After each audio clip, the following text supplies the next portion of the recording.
अस्सलाम dear student, कैसे हैं बच्चों। आप देख रहे हैं टेकल कलम एकेडमी। तो आज हमारे पास अकाउंटिंग का नया चैप्टर है, चैप्टर नंबर 2।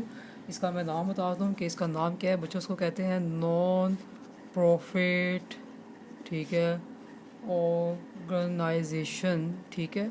एक तो नाम इसका ये भी है और दूसरा नाम आप कह सकते हैं नॉन ट्रेडिंग कंसर्न, ठीक है। ये चैप्टर अहम है, इसका एक सवाल आता है और बहुत आसान है, ज़्यादा मुश्किल भी नहीं है, तकरीबन फाइनल अकाउंट से मिलता जुलता है। अब बात करते हैं कि देखिए नाम से पता चल रहा है नॉन प्रॉफिट ऑर्गेनाइजेशन, यानी ऐसी तंजीम जिसका मकसद मुनाफा कमाना नहीं है।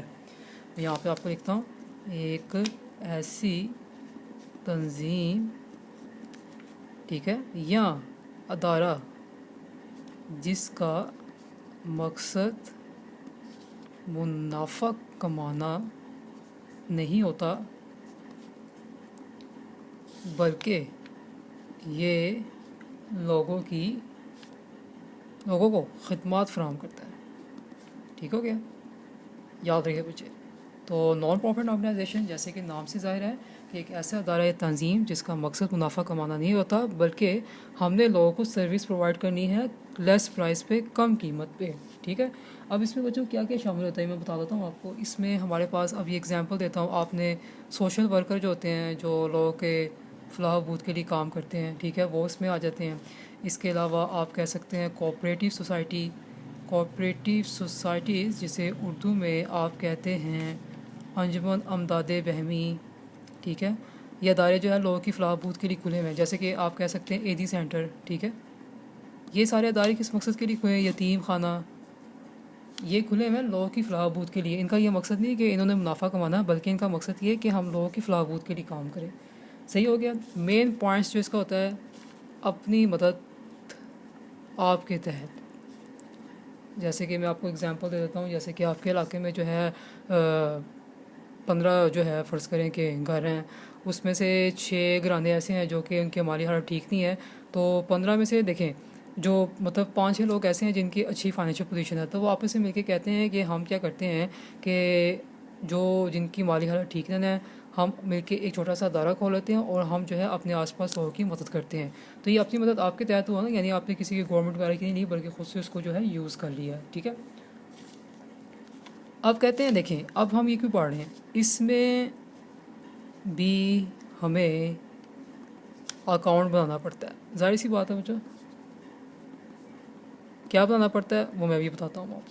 अब हमारे पास इसमें क्या होता है, नॉन प्रॉफिट अदारे ना दो तरह के होते हैं बच्चों। नॉन प्रॉफिट की बात कर रहे हैं हम, ठीक है। अब नॉन प्रॉफिट में हमारे पास जो अकाउंट आता है ना, ऑर्गेनाइजेशन में पूरा नाम लिख देता हूँ ताकि आपके लिए आसानी हो कि इसमें भी हमें अकाउंट बनाना पड़ता है। कौन सा? एक ही अकाउंट होता है जिसमें 2 चीज़ें हमें चाहिए होती है। एक बच्चों आपके पास होता है एक्सपेंसेस और इनकम, यानी है तो ये अदारा नॉन प्रॉफिट है लेकिन इसके भी जो है अखराजात होते हैं और इसकी भी जो है आमदनियाँ होती हैं। क्लियर हो गया। अच्छा जी, टाइप्स ऑफ अकाउंट कौन कौन से हैं वो पढ़ लेते हैं हम। टाइप्स ऑफ अकाउंट, वो जो टाइप्स ऑफ अकाउंट हमारे पास 2 तरह के होते हैं। एक आपको बताते हैं जिसमें हम कहते हैं प्रॉफिट मोटिव। क्या है प्रॉफिट मोटिव? जी, प्रॉफिट मोटिव के नाम से पता चल रहा है जब हम कारोबार करते हैं, ठीक है बच्चों, जब हम कारोबार करते हैं तो हम क्या करते हैं, रिकॉर्डिंग हम सबसे पहले किस में करते हैं बच्चों। अब सिंपल हम प्रोसेस चलते हैं, सबसे पहले हम करते हैं जर्नल में, ठीक है, फिर जर्नल से हम जाते हैं लेजर में, लेजर से हम जाते हैं ट्रायल बैलेंस में। ऐसा ही है, क्योंकि हम प्रॉफिट मोटिव के लिए काम कर रहे हैं, जर्नल, लेजर, ट्रायल बैलेंस। उसके बाद इसी को देख के हम बच्चों क्या करते हैं, हम फाइनल अकाउंट भी बनाते हैं। फाइनल अकाउंट क्यों बनाते हैं? मैंने पहले बताया कि बिज़नेस की माली हालत देखने के लिए हम देखते हैं कि वाया कि हमारा कारोबार ऊपर जा रहा है या नीचे। कहाँ से पता चलता है? बैलेंस शीट को देख के। ये तो आपको प्रॉफिट मोटिव है, ठीक है। लेकिन अगर दूसरी मोटिव की बात करें, ये आता है सर्विस मोटिव। अच्छा, अब सर्विस मोटिव में क्या करते हैं हम, इसमें हमने लोगों को खिदमत फराहम करनी है। क्या फराहम करनी है? खिदमत फराहम करनी है। और इसमें हम क्या बनाएंगे बच्चों, इसमें भी हमारे पास रिसीप्ट्स होंगी। रिसीप्ट से मतलब है वसूलियाँ, और कुछ आपके पास क्या होंगे, पेमेंट्स होंगी। तो ये थी 2 चीज़ें, प्रॉफिट मोटिव भी बता दिया मैंने और सर्विस मोटिव भी बता दिया। ठीक है। तो ये सिंपल सा इंट्रोडक्शन है जो मैं आपको बता रहा हूँ, बड़ा आसान चैप्टर है, सिंपल है कि हम इसमें क्या करते हैं। बच्चे ये तो मैंने बता दिया। अब हम बताते हैं कि इसमें हमारे पास जो है क्या चीज़ें हैं, आमदनी कहाँ से आई, एक्सपेंसेस। देखें, जब आपको क्वेश्चन आना ना पेमेंट्स है, वो तो हमें पता चल जाएगा कि पेमेंट्स है, ये हमारी सारी एक्सपेंसेस है। अब इनकम में क्या क्या चीज़ें आती हैं ये आप देख लेंगे। बच्चों देखें, सबसे पहले आता है सब्सक्रिप्शन का वर्ड, आपको बहुत सुनने को मिलेगा, इसे आप कहते हैं चंदा, ठीक हो गया। दूसरा आपको बच्चों मिलेगा डोनेशन का वर्ड। डोनेशन आपने अक्सर सुना होगा कि जी मैंने इस स्कूल को डोनेशन दिया है, मैंने इस जो है इसी सेंटर को जो डोनेशन दिया है, मैंने यतीम खाने को डोनेशन दिया है, या मैंने हॉस्पिटल में डोनेशन दिया है। ये जो डोनेशन वगैरह है ये इस अदारे की आमदनी बनती है। उसके बाद बच्चों आता है एंट्रेंस फ़ीस। एंट्रेंस फ़ीस का मतलब है कोई बंदा कहता है कि जी मैं आपके साथ काम करना चाहता हूँ, तो हम कहते हैं ठीक है, हम तुमको घुसा लेते हैं, उसकी फ़ीस होती है वो आप पे करते हैं, ठीक है। उसके बाद है life membership fees. Membership fees जैसे आपकी रजिस्ट्रेशन ही होती है, सेम लाइक की है। अच्छा, पाँचवा बच्चों लेगेसी, ये विरासत वाला है, ये मैं आपको समझाऊंगा आगे। और इसके बाद मेरे पास आता है कैपिटल फ़ंड। कैपिटल फ़ंड कैसे फाइंड करना है, क्लोजिंग ओपनिंग, ये सब चीज़ें इसके अंदर आ जाएंगी, टेबल भी बता दूंगा आपको। अब दो चीज़ें हैं, क्वेश्चन स्टार्ट करने से पहले मैं पहले बता देता हूँ आपको क्या है। हमें इसमें दो चीज़ें फाइंड करनी पड़ती है बच्चों, या तो सरप्लस या तो डेफिशिएंसी, ठीक है, या तो सरप्लस या तो डेफिशिएंसी।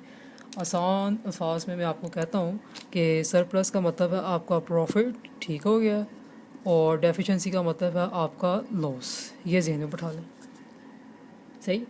अच्छा, अब देखें ज़रा इजी वर्डिंग में, अगर आपकी क्रेडिट साइड बड़ी आए तो क्या होगा बच्चों, तो क्या होगा,